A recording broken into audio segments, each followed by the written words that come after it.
Question है exercise 2 का सी का क्वेश्चन नंबर 8 का कितना है 1 नंबर है। ठीक है, अब जरा यहाँ ध्यान दीजिएगा। यहाँ पे क्वेश्चन कहता है कि यदि दो अंकों की एक संख्या में उनके अंकों के जोड़ से भाग दिया जाए तो भागफल 7 आता है और शेषफल 3 आता है। सवाल यही ना ध्यान दीजिए। दो अंकों की संख्या में हमें दो अंक पता नहीं है, नहीं इकाई का अंक पता है और नहीं दहाई का अंक पता है, तो उस कंडीशन में क्या करते हैं मानेंगे। ठीक है, कि माना कि इकाई का अंक कितना हो जाएगा, माना कि इकाई का अंक इक्वल टू x और दहाई का अंक कितना हो जाएगा, दहाई का अंक बराबर हो जाएगा y। ठीक है, और फिर से समझिए संख्या और नई संख्या जब समझिएगा, ये फॉर्मूला है कि संख्या कैसे लिखेंगे। तो संख्या बराबर लिखेंगे 10y प्लस कितना आ जाएगा x, और संख्या को जब पलटने पर जो नया संख्या बनता है वो 10x प्लस क्या होता है y होता है। ठीक है, तो नई संख्या जो बन जाएगा, नई संख्या यानी कि हो जाएगा 10x प्लस क्या हो जाएगा y। अब आइए प्रश्न पे।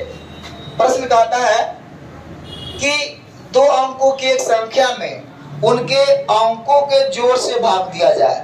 ठीक है, तो ध्यान दीजिए, लिखता है कि दो अंकों की एक संख्या में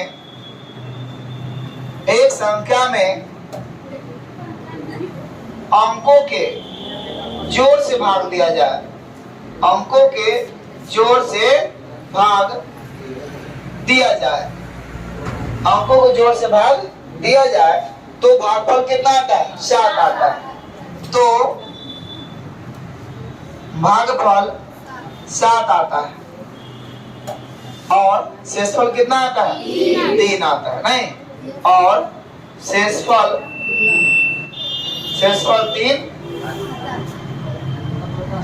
3 आता है। अब जरा ध्यान दीजिएगा, यहाँ पे समझिए, कहा है कि दो अंकों के एक संख्या में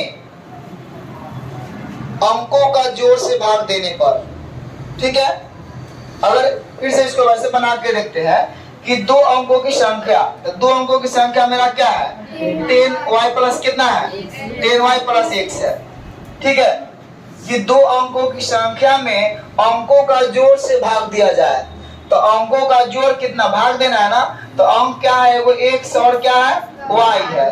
तो समझिए कि दो अंकों की एक संख्या में अंकों के जोड़ से भाग दिया जाए तो भागफल कितना आता है 7। तो भागफल हम लोग यहाँ लिखते हैं, भागफल क्या आता है 7 और शेषफल नीचे आता है, शेषफल कितना आता है 3 आता है। क्या समझिए, क्वेश्चन को बार बार पढ़िए कि दो अंकों की एक संख्या में अंकों के जोड़ से भाग देने पर भागफल 7 आता है और शेषफल 3 आता है।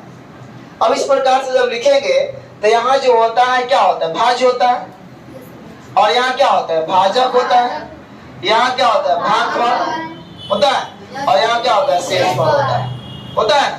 तो इसके लिए फॉर्मूला होता है, यानी कि भाज्य बराबर भाजक गुने भागफल प्लस क्या हो जाएगा शेषफल।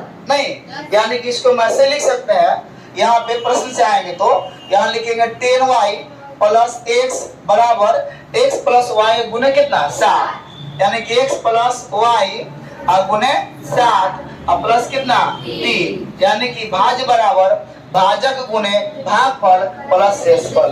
क्या समझे कि नहीं समझे?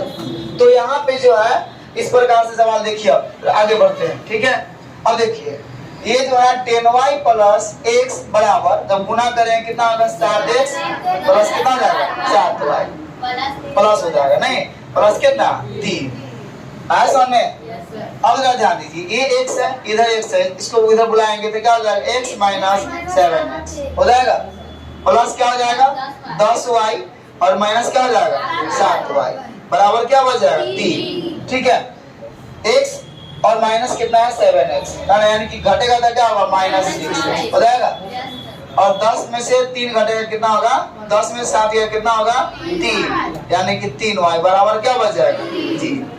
समझे?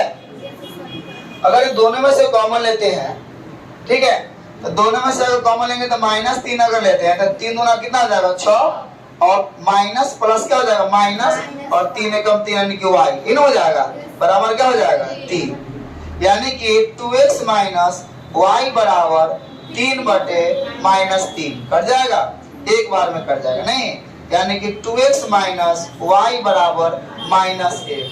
समझ में आया कि नहीं? ये समीकरण 1 हो गया, ठीक है। फिर कहता है कि यदि संख्या को पलट दिया जाए, जैसे कहता है कि यदि अंकों को उलट दिया जाए तो भागफल 3 आता है और शेषफल कितना आता है 7 आता है। ठीक उसी प्रकार अभी देखिए कि अगर अंकों को पलटेंगे तो मेरा संख्या ये ना हो जाएगा, तो ध्यान दीजिए, तो अंकों के पलटेंगे यानी कि 10x प्लस y में हम भाग देंगे x प्लस y से। वही कह रहा है कि यदि अंकों को पलट दिया जाए तो भागफल 3 आता है और शेषफल 7 हो जाता है, नहीं, यानी कि इससे भाग देंगे तो भागफल मेरा आएगा 3 और शेषफल कितना आएगा 7 आएगा।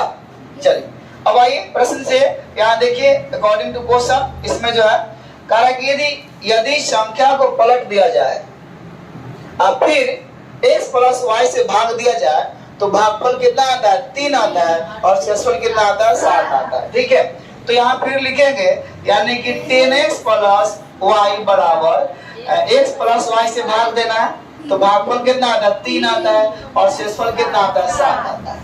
ठीक है, यानी कि भाज्य बराबर भाजक गुने भागफल प्लस क्या हो जाएगा शेषफल। ठीक है, चलिए आइए देखते हैं, तो हो जाएगा 10x प्लस y बराबर 3x प्लस 3y प्लस कितना 7। इसको बुलाइए 10x माइनस कितना हो जाएगा 3x plus y minus 3y बराबर कितना 7।